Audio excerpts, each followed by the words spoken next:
El contexto de Espacio 4, con Gerardo Hernández. Gerardo, muy buenos días, un gusto saludarte. Juan, buenos días a ti, el auditorio, Marcela, a la mesa, a todo el auditorio, por supuesto. Pues tenemos esto que se ha comentado antes de esta participación del nuevo escándalo en el que se ven involucrados los hermanos Moreira. Todo tiene un fundamento, el asalto al poder por parte de un grupo en el 2005, cuando Humberto Moreira se hace con la gubernatura. Esta fue el resultado de múltiples circunstancias. Una clase política que se desentendió de gobernar. En ese sexenio, recordemos que Enrique Martínez al final pretendió ser candidato a la presidencia de la República. Se descuidó de la sucesión, no de la administración del Estado. Recordemos que en ese sexenio, pues, la deuda bancaria quedó reducida a cero. Hubo pasivos con proveedores, pero no rebasaban los 300 millones de pesos. Enrique Martínez proyectó desde un principio a Humberto Moreira por razones desconocidas.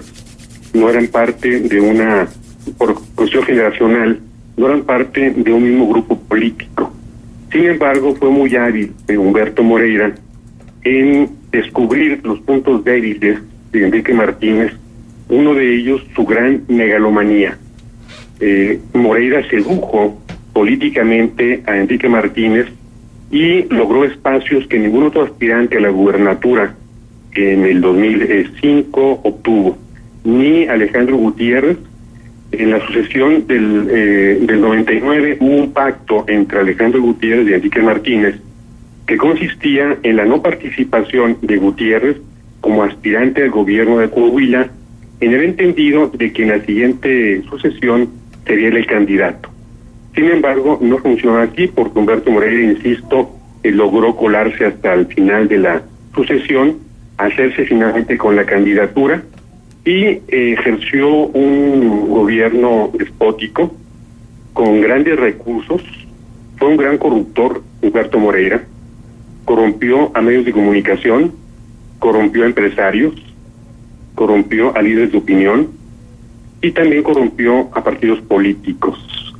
El PAN actuó muy débilmente como oposición y entonces la mesa estaba servida para que tuviéramos un gobierno como el que vimos en el sexenio de Humberto Moreira, sin orden ni concierto, con recursos que jamás había tenido Coahuila, derivados de un gobierno federal de Fox, desentendido, irresponsable, frívolo, enamoradizo, que dejó hacer a los gobernadores lo que quisieran, y Coahuila no fue la excepción. De tal forma que terminamos con una deuda en ese gobierno que rondaba los 37,000 millones de pesos, mismos que a 8 años de distancia aún se deben.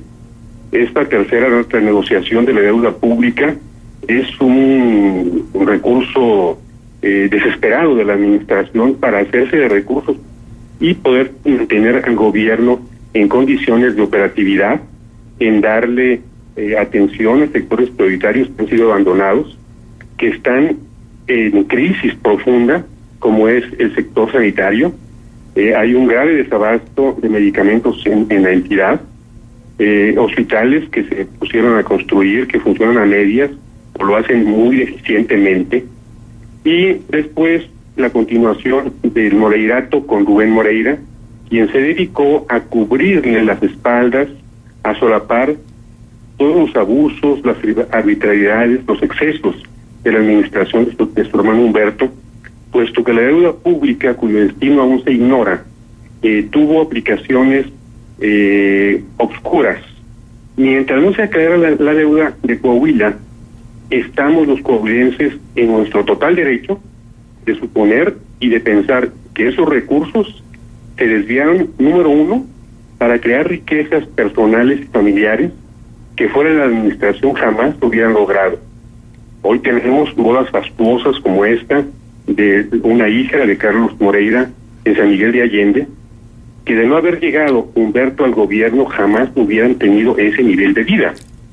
También estamos en nuestro derecho total los coahuilenses, mientras la deuda no se aclare ni se castigue, en pensar que grandes recursos de esos pasivos tan elevados sirvieron para financiar campañas políticas y financiar la carrera de Humberto Moreira hacia el PRI. El PRI se maneja con recursos públicos, así ha sido históricamente, no con las prerrogativas que por ley le corresponden a los partidos políticos, sino con la sustracción de recursos públicos del erario hacia campañas políticas. Humberto Moreira también sedujo políticamente a Peña Nieto, lo convenció de un proyecto, de una estructura electoral muy eficiente, pero fundamentada en el recurso público. Hay sospechas y también dignas de crédito de que gran parte de la deuda de Coahuila fue la campaña de Enrique Peña Nieto, una campaña que, al igual que la de los demás candidatos, Vázquez Mota y López Obrador, tenía un límite de 350 millones de pesos, y una investigación de una comisión plural del Congreso determinó que la campaña de Peña Nieto costó arriba de 4,000 millones de pesos. Es decir, más de 10 veces más que el límite establecido por la Ley General de Instituciones Políticas. Esta tercera renegociación que pretende hoy el gobierno del Estado habla justamente de la transmisión de una carga pesadísima para los coahuilenses. El decreto 954, si no recuerdo mal el número, se aprobó por el Congreso anterior en septiembre del año pasado.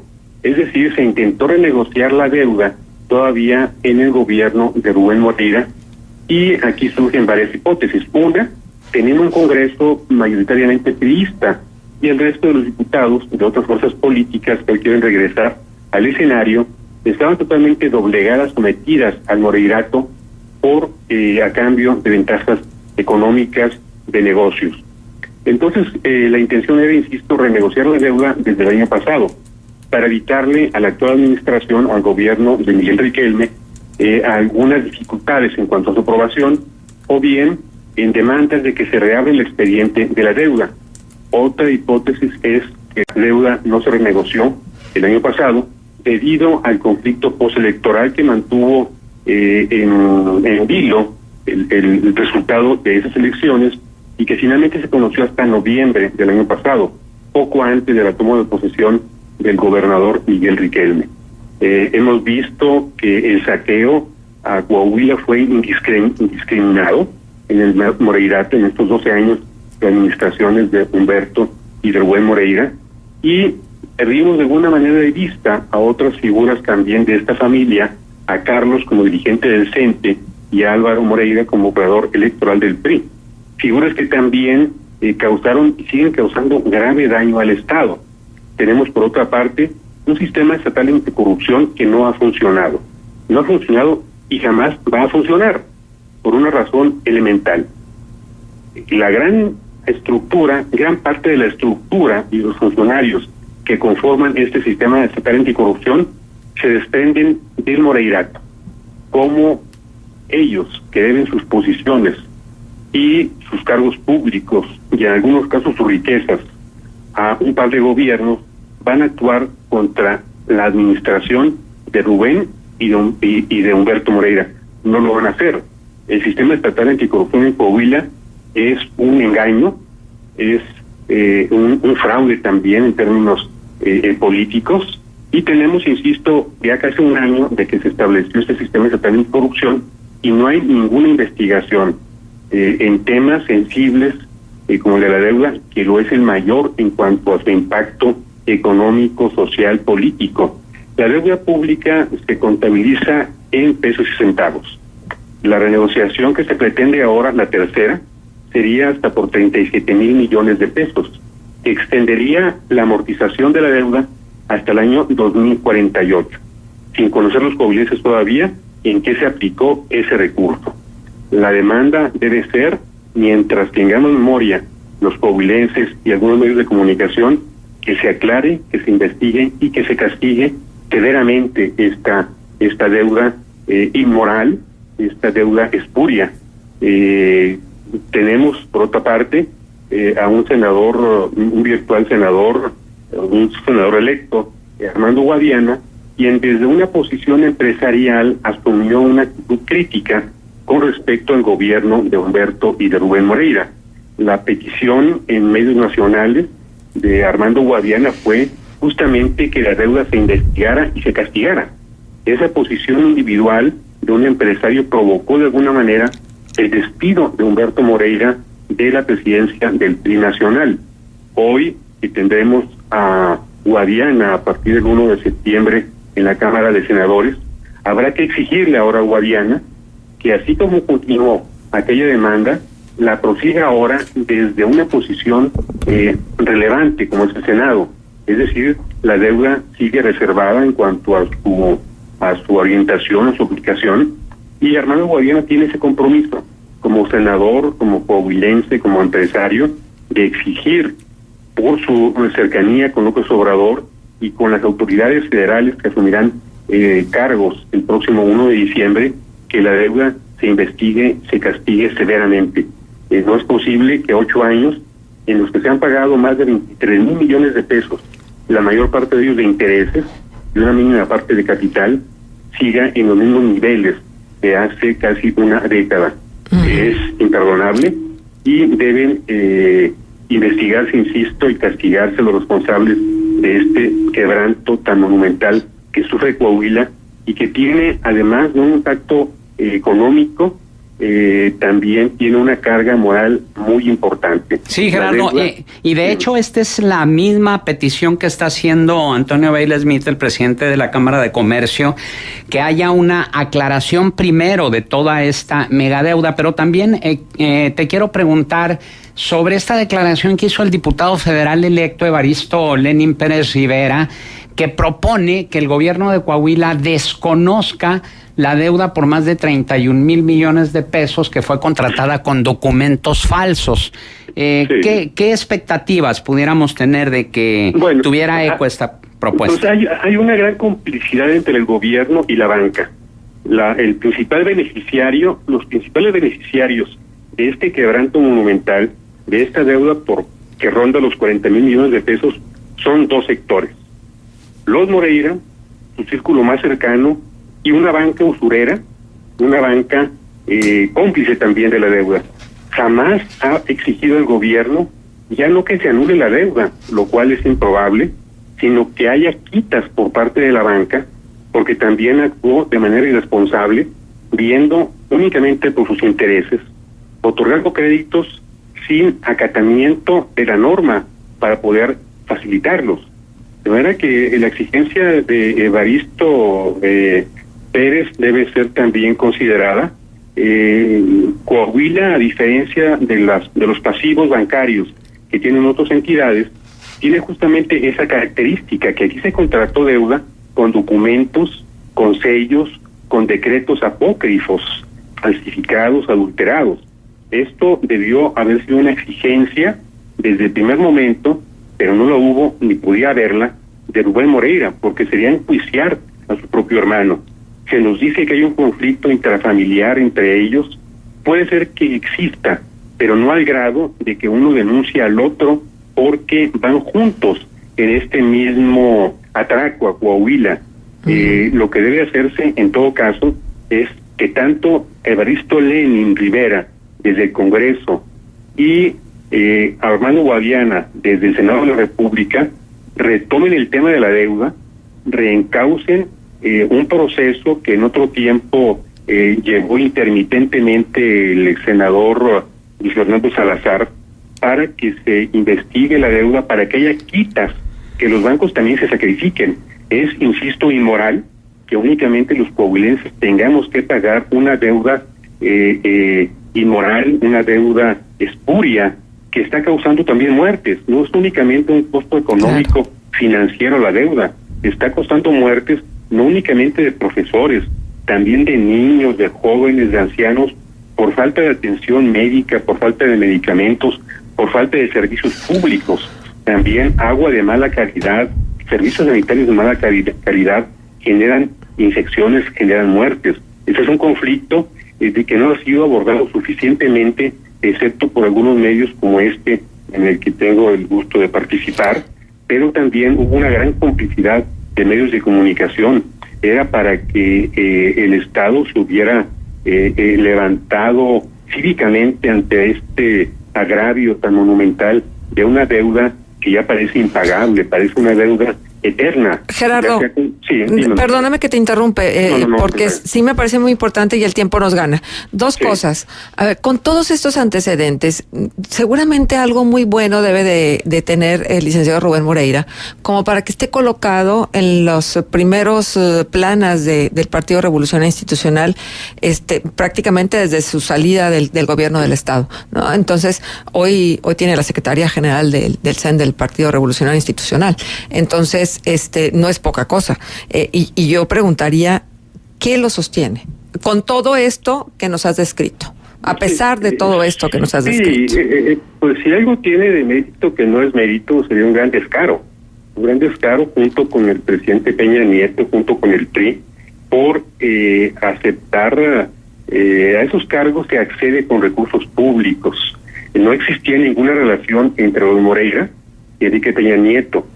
La ligazón pudo haber venido por Carlos Salinas de Gortari. Recordemos que en su proyecto nacional, Humberto, que es el presidente de la República, se conectan los Moreira con Carlos Salinas de Gortari, lo traen a Coahuila a una comida o a un desayuno con empresarios de aquí de la comarca lagunera, luego lo pasean por Guatopilas, luego Humberto Moreira lo invita de testigo a su boda. Es decir, antes de llegar a Peña Nieto, llegaron a Salinas de Gortari. Muy probablemente la relación entre los Moreira y Peña Nieto, el puente, el canal, el intermediario fue Carlos Salinas de Gortari. Entonces ya en esta relación ya se facilitó el camino para los hermanos Moreira, tanto para Humberto como para Rubén. Son complicidades, las complicidades se pagan con cargos públicos, y lo que recibe Rubén Moreira es ya no un partido político, son unas siglas que ya murieron, que no tienen viabilidad. Ser el segundo en el PRI equivale a nada. Si el PRI hubiera ganado la presidencia de la República, hubiera ganado las gubernaturas, hubiera ganado mayoría en el Congreso y en la Cámara Alta, pues sí, la posición de Rubén Moreira sería relevantísima en este momento, pero no lo es. Recibe un partido moribundo, insisto, un coahuilense, Pérez Treviño, fue el partero del PAN, y otro coahuilense, Rubén Moreira, ha sido el sepulturero.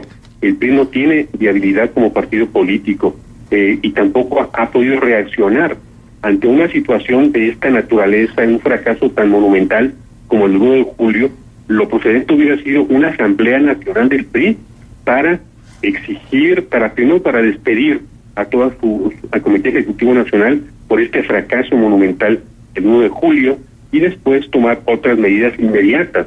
Sin embargo, el PRI se cruzó de brazos, actuó el PRI y actúa todavía hoy como si hubiera perdido no la presidencia de la República, sino una alcaldía perdida en la selva lacandona, no como si hubiera perdido el Congreso General, sino 1 o 2 distritos, no como si estuviera al borde de la extinción, sino como si estuviera hoy en el pináculo, en la cúspide, en su apogeo. El PRI sigue adormecido, no ha podido reaccionar, y este golpe, este impacto del 1 de julio, insisto, lo condena a la extinción. Hay corrientes dentro del PRI que piden la renuncia completa de todo el Comité Ejecutivo Nacional y una reorientación como partido. Ajá, Gerardo, tenemos 30 segundos. Ciertamente, la deuda es muy importante, pero el pasivo de corto plazo, el pasivo circulante, es igualmente importante y creo que lo estamos perdiendo de vista. Son 3,700 millones de pesos por los que tienen que responder.